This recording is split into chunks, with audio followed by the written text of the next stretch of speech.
The Hyundai Tucson, along with many others in the compact crossover class, are one of the mainstream choices for a family vehicle. Even though the Tucson isn't one of the best-selling vehicles in the class of compact crossovers, it is certainly a much more competitive vehicle this year with an all-new chassis, look, and features. So, let's go ahead and check out this 2016 Hyundai Tucson Sport. Now, in terms of styling, for starters, the Tucson now looks more chiseled, much more handsome and good looking, and is less bulbous looking too. And here's the outgoing model for the Tucson. As you can see, it's much more bulbous, and the styling is more in line with Hyundai's recent products like the Sonata. And I really do love the Sport model in that we get these 19-inch alloy wheels. I think they're really handsome and good looking. Gives it a nice sporty added touch. But I really do love the front grille for the new Tucson. Now here goes the key fob for the vehicle. Very high quality looking key fob design, love it.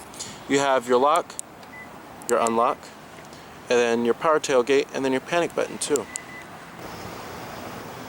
Now it is the chromium silver exterior color with smart key access on the driver's door and the front passenger door. We also do have a full-on gray cloth interior. Power driver's seat with power recline and power lumbar too.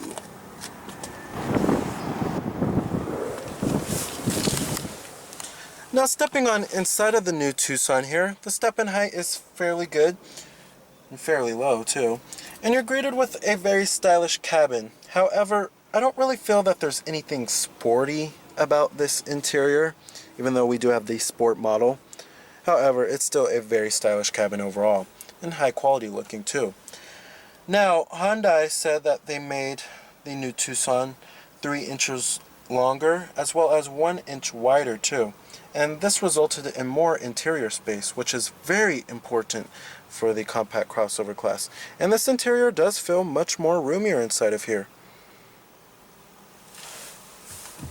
Now you do have push button ignition. Just put your foot on the brake and hit the button to start.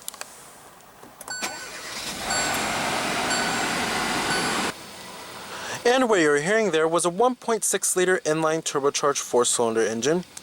Now you do have a full leather wrap steering wheel.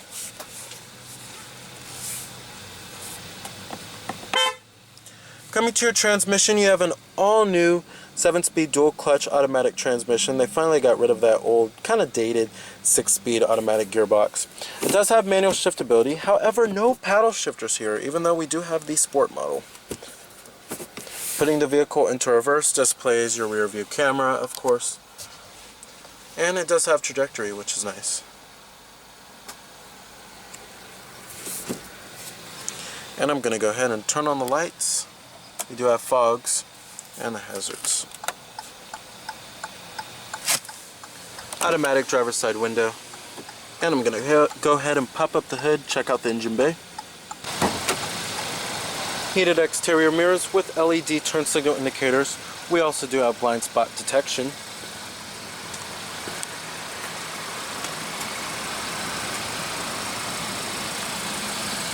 (19-inch) alloy wheels. Projector beam headlights with LED accenting lights, and you also do have halogen fog lights.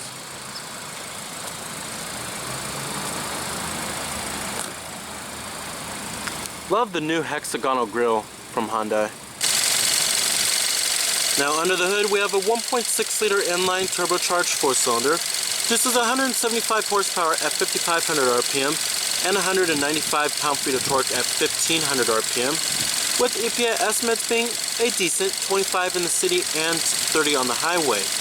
Now your base powertrain is a 2-liter 4-cylinder.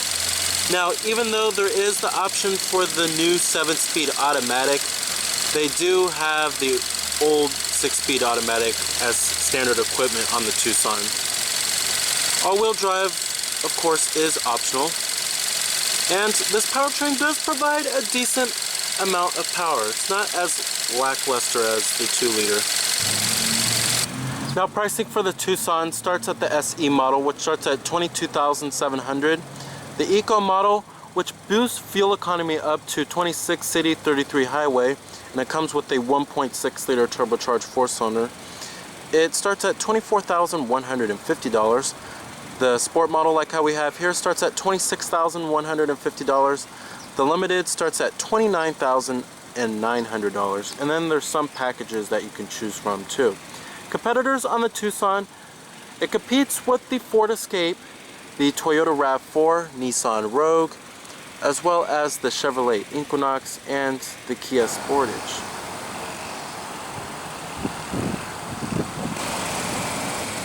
Now, even though the interior isn't all that sporty, I really do love the wheels. They do look quite sporty in my opinion. Now, if you do look closely, if you compared this Tucson with the old Tucson side by side, you can really tell that this vehicle is much longer than the old one. Coming to the rear, it's very stylish. You have a rear window wiper with a rear window defroster, and I love how they did the chrome exhaust tips. Very unique looking. And you also do have rear reflectors.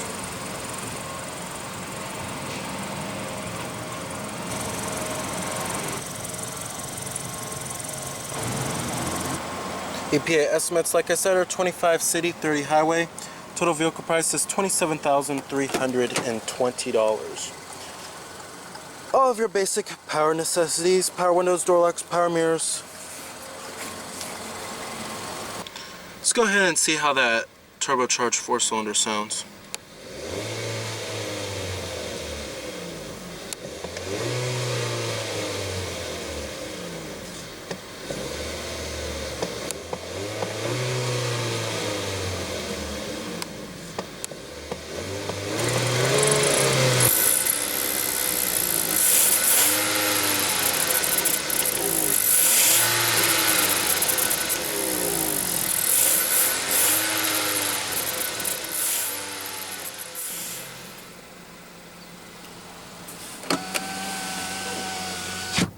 Now, build quality and materials inside of the Tucson are okay.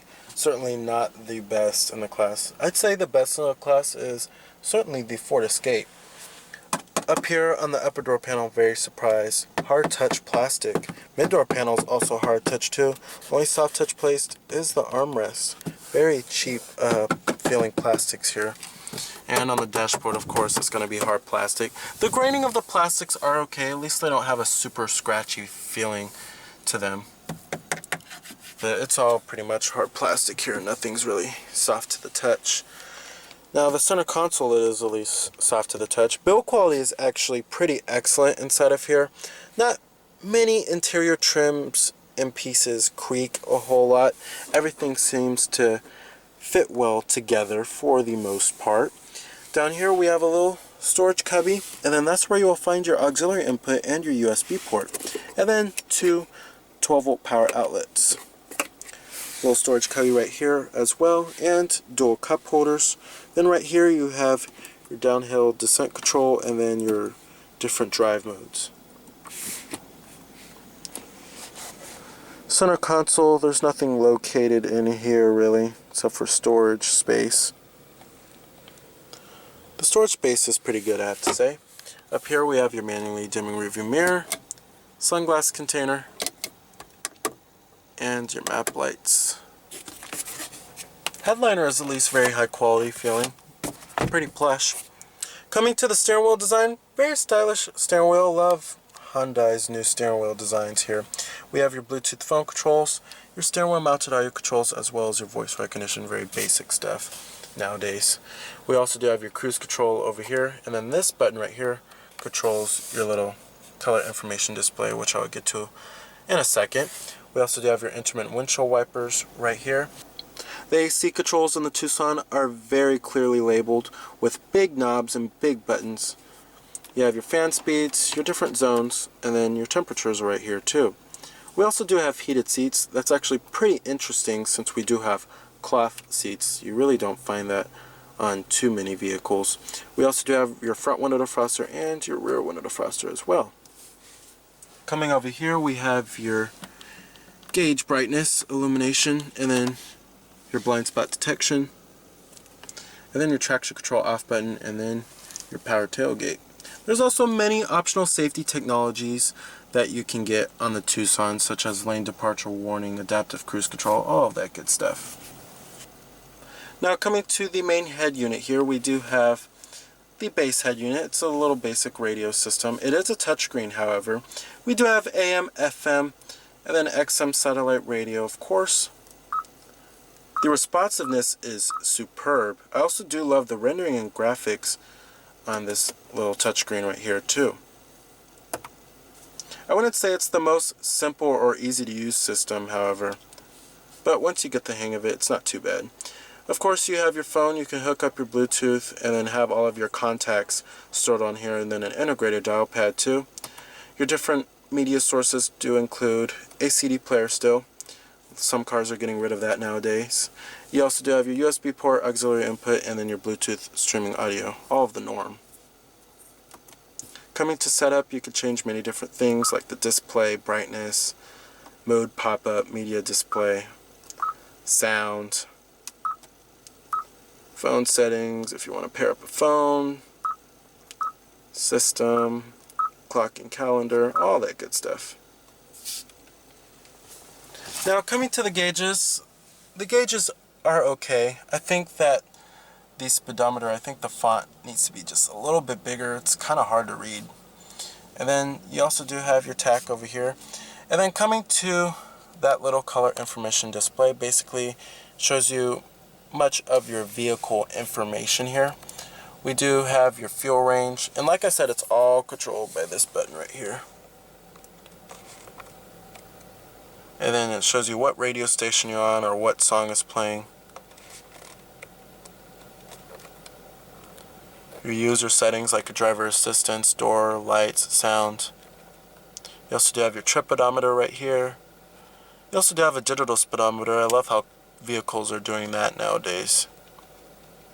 Very nice.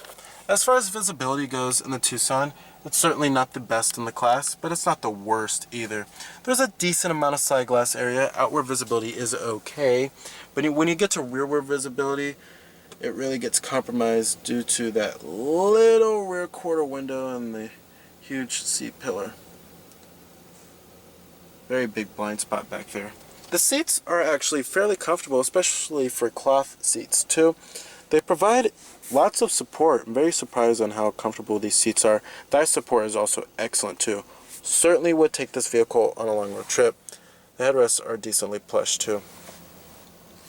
Now the Tucson hasn't always been the best entertaining vehicle to drive in the class, and just like many other Hyundais, it's kind of a little dull in its driving character, but it's not too shabby. It provides a decent amount of feedback to the driver, and the handling is okay, but it's certainly not the most entertaining vehicle to drive. If you're looking for a real legitimate sporty compact crossover, then I would certainly check out the Mazda CX-5. The steering is fairly light and fairly numb. It's fairly easy to drive, and many people should pick up driving this vehicle real quick, and it should satisfy most buyers when driving this vehicle. Now, we do have your different drive modes, like I said earlier in the video. We do have your eco mode and then your sport mode too. But to be honest, I never really noticed a huge difference between the two, or just even the normal mode. However, the eco mode is certainly going to be your most fuel efficient setting, and then the sport mode is supposed to be the sportiest setting on the Tucson. However, the steering doesn't really tighten up or anything, and the throttle response doesn't change at all too much either. Alright, and let's go ahead and check out the rest of the vehicle. Let's go ahead and shut it down. Build quality and materials certainly do follow through in the rear. At least you still have a nice soft touch armrest. We also do have manual recline back here, which is nice.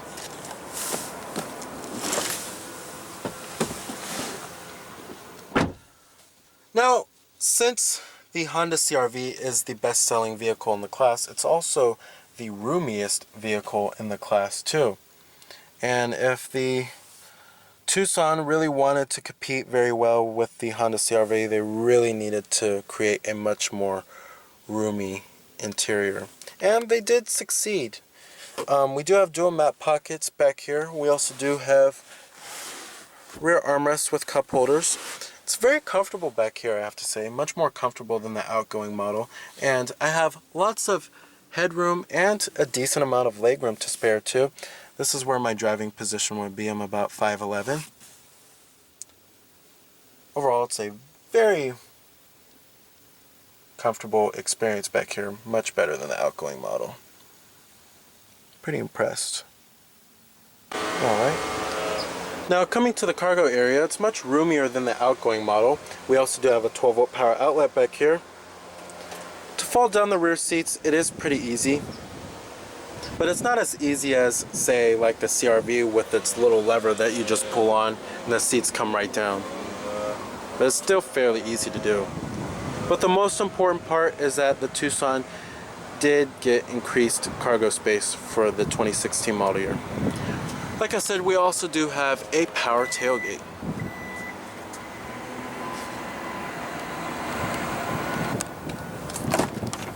Full manual passenger seat. Glove box compartment.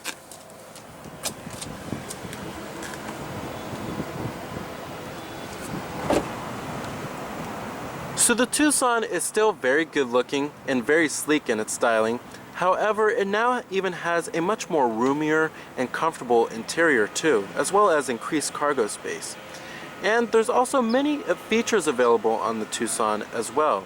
However, if you are looking for a compact crossover with a little more entertaining driving experience, you may want to look elsewhere. So remember that this is Cameron Birch from Cameron's Car Reviews.